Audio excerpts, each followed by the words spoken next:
Hello, hello mga boss. Good morning, good afternoon, good evening ulit sa inyong lahat. Today is May 3. Ang bilis ng panahon, no? Friday, alas 3:38 na ng hapon. At ayun na nga dating gawi. Tapos na tayo dito sa ating staking. Dito na naman tayo lipat natin. Medyo tumagal, no? Kasi ang dami nating araw na hindi nakapag-stake. At dito na tayo, Zaron. Stake na tayo. Again, swap natin. Swap muna natin mga insan. Excess. Ron, max mo lang yan. Tapos, megas mo lang yan. Ngayon, pagpili nyo dito ng swap, piliin mo tong free transaction para libre lang. Yan. Tapos, habang naghihintay ka dyan, kung meron ka ng staking sa RON, ililipat mo lang dito. Tapos, claim mo lang. Para kahit papano, yung staking mo, so, tumuloy-tuloy. Parang ganon. Okay. So, magkano ba yung staking natin dito? Ayan, may 10 RON tayo dyan. Claim lang natin yan. Claim. Tapusin lang natin yung ritual natin, guys. Tapos na tayo sa isang video natin. Kaya nandito naman tayo sa isa. Basahin natin ang mga comment nyo habang naghihintay tayo dyan. Ayan. Ayun, tapos na. Tapusin nga muna natin tong ritual natin. Okay. Got it na. Tapos hanap tayo ng validator. Check natin yung may mga sure seal. I mean, may mga naka blue check.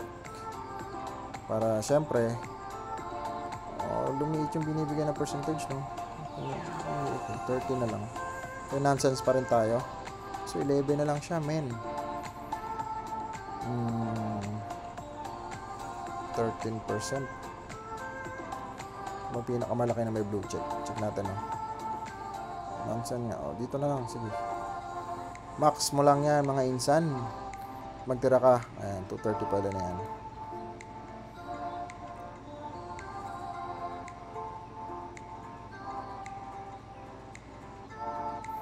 Mabilis ang video lang tayo para sayang oras ng buhay, guys. Again, dapat yung ginagawa mo sa araw-araw ng buhay mo ay connected sa goal mo. Para kung ano man yung goal mo, makuha mo yung goal mo. Again, yung goal mo, ilista mo. Para, ayun, shoutout muna sa ating mga subscribers. Basta ba tayo sa ritual natin, no? Nakabili na ako, eh. So, ito total natin, 7.1. Check natin yung refresh natin. 7.1. Dapat mga 7.3 na yan, guys. Ayun, 7.366 na yan. Yung insan. Check natin, no? Okay, tumaas ba siya? Bumaba. Check natin.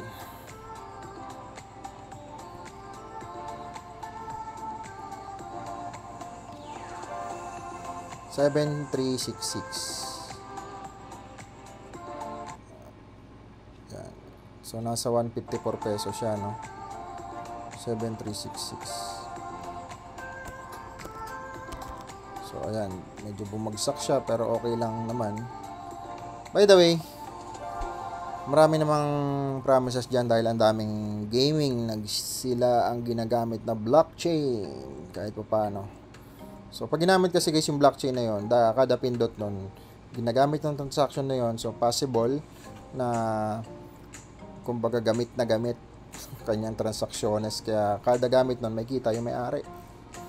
So, kung nag-stick ka naman, at least kahit pa paano, nakakatulong ka sa community. Again, shoutout po kay Sir Darwin sa Mala. Ito, yung sinasabi niya, Boss Edsel, ikaw ba yan? I don't know, hindi ko to kilala, si Edsel na to. Pero, base sa kung about doon kay RDR kanina, sa YouTube niya, baka yun ang tinutukoy. Kasi 2 hours ago lang, no?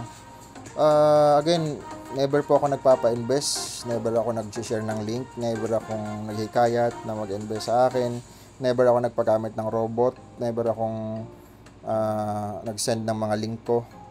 Kasi syempre magkakaiba naman tayo. Actually, nauna pa ako dito mag-forex sa kanila. Pati yung isa na sikat na nagpo-forex na gumagamit ng affiliate, nauna pa ako doon. Actually, kabatch ko yun. Hindi ko naman siya totally kabatch, pero halos isa lang kami ng mentor. Pero magkaiba kami ng ginawang fat. Magkaiba yung nilakad niya. Ako iba rin. Magkahiwalay kami. So, ako may mga IT company nga tayo. Meron tayong dati-dati pa na mga dinevelop na mga AI, robot, mga auto trade. Pero never ko siyang ginagamit ko siya personal, pero hindi ko siya ginamit na panghikay ko ng iba. Pambabaliw ko, tapos gamitin niya. Tapos yung robot ko, gamitin yung affiliate link ko. Tapos, pag nasunog yung account ng tao, damay, di ba? Yun ang pinagkaiba ng kapital ng malaki kumpara doon sa hindi. Kasi possible, nakita lang nila na yung mga trading nun, kumita lang yung robot na yon ng 1 month, 2 months, tapos i-shoutout mo na sa maraming tao, gamit kayo ng robot na to, libre lang. So, tuturuan ko kayo gumamit ng BPS, tuturuan ko kayo bumili ng BPS, tuturuan ko kayo mag-attach ng robot na to. Kung tagal ka na nag-trade, nag-aral ka pa sa learn to trade, nagbayad ka pa ng 70,000, kung ano-ano pa. Tapos, ang dami mo natutunan sa Forex, tapos na-call margin ka rin, di ba? So, kawawa lang yung mga tao, guys. Ako never kong ginawa yon. Never ako nagpa-invest. At saka dito, napansin ko lang, base lang sa video na napanood ko, no, hindi kasi tugma. Kumikita siya sa affiliate marketing, tapos sinasabi niya hindi siya I don't know kung hindi kumikita sa Forex. So, kung ako naman nag-invest ngayon, I don't know kung may mga na-call margin na ng mga tao nito na gumamit na robot niya, no? Kasi pwede ka naman mag-train ng robot or mag-train ng Forex. Tuturo mo yung technical, fundamental, yung mga analysis kung paano mag-trade, paano to, mga gantong strategy, anong tawag dito, ganito yung market, ganito yung news, ganito yung kung ano-ano mga currency na dapat mong i-trade, ano yung volatile na currency, ano yung medyo risky na currency, ano yung medyo hindi masyadong volatile, etc. Pwede mo naman ituro yun. Actually, kahit sa YouTube, ang dami na nun. Pero kung maghihikayat ako na magpapa-invest, ako, big no po yun. Kasi, number one, siguro kung mga 2 years, 5 years na yung robot ko na accurate talaga, possible, ganun na lang gawin ko. Hindi ko kayo pina-invest, pinagamit ko kayo ng referral link ko, okay na yun. Pero kung hindi, mga 2 months, 3 months pa lang, tapos i-attach ko, ipapangalandakan ko na gamitin nyo to. Oo nga, wala sa iyo yung pera. Pero hindi mo pa nga subok, pinagamit mo na sa mga tao. Paano pag na-call margin yan, yung nasunog yung account, bumaba yung value ng pera, ang sasabihin mo, magde-deposit, deposituhan mo na lang para hindi masunog yung account. Paano pag wala nang pan-deposit yung tao, nasunog yung account, ikaw pabor sa'yo kasi kada pindot ng tao, manalo matalo yan, may kita ka. Tama, through affiliate. Pero syempre, nakakakonsensya yun, guys. Again, hindi ko po sinisiraan kung sino man itong binabanggit mong tao, pero feeling ko palagi ko ito yung binabanggit mo yung kanina pinanood ko. Pero kanya-kanya naman tayo, guys, eh. By the way, idol natin to kasi nga nasa mundo rin to ng industriya ng MLM. Idol natin yan. Pero yun nga, magkakaiba lang kami ng goal sa buhay. Possible, yun yung mga bread and butter nila, doon sila kumikita through affiliate. Pero masasabi ko lang, guys, kung ako ang tatanungin, hindi ako magpapagamit ng robot, lalo na kung alam kong wala pang history na matagal na history. Kasi pag na-call margin, naku po, pag nasunog yung account, kawawa naman yung mga tao. Okay, pero syempre, depends nila. Hindi naman kami persahan nagpapagamit ng robot. Tuturo lang kami ng Forex. Kaya, sinishare lang namin ang opportunity sa Forex. Yes, okay din naman yun. Okay din naman yun. Ang ano ko lang dun sa robot. Pero, bahala kayo. Hanapuna ko lang dun sa video, hindi kasi tugma. Hindi kumikita sa robot, tas pinapagamit mo yung robot. By the way, hindi ko po sinisiraan yan, ha. Hindi naman kami yan magkakilala personal. Pero, ginagalang naman natin yan. Kasi, syempre, lalo na ngayon, business.